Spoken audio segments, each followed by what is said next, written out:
হাদিসে পাকের অর্থ হযরত আব্দুল্লাহ ইবনে আমর রাদিয়াল্লাহু তাআলা আনহু হইতে বর্ণিত আছে যে রাসূলুল্লাহ সাল্লাল্লাহু আলাইহি ওয়াসাল্লাম ইরশাদ করিয়াছেন, রোজা ও কুরআনে কারীম উভয় কিয়ামতের দিন বান্দার জন্য শাফাআত করিবে। রোজা আরজ করিবে, আয় আল্লাহ, আয় আমার রব, আমি তাকে খাওয়া ও নফসের খাহেশ হইতে বিরত রাখিয়াছি, অতএব তাহার ব্যাপারে আমার শাফাআত কবুল করুন।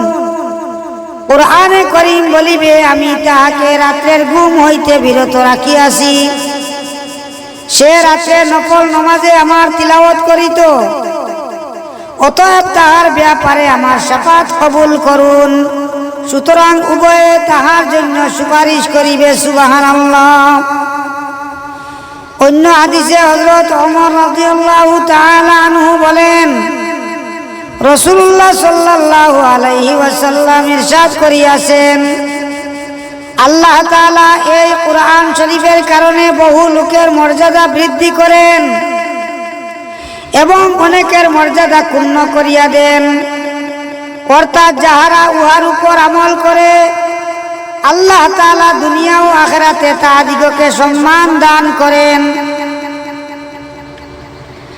আর যাহারা উহার উপর আমল করে না আল্লাহ তাআলা তাহাদিগকে অপমানিত করেন।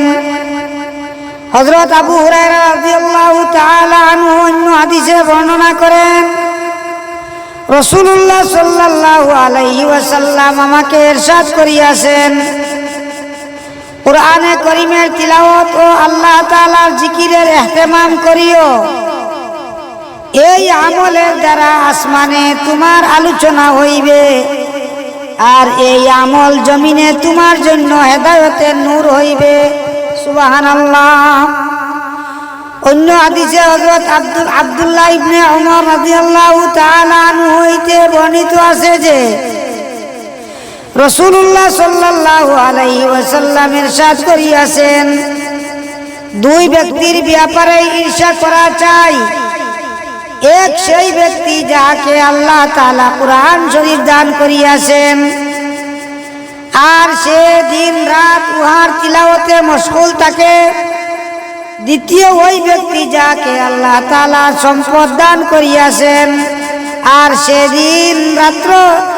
দিন রাত্র উহাকে খরচ করিতে থাকে। সুবহানাল্লাহ।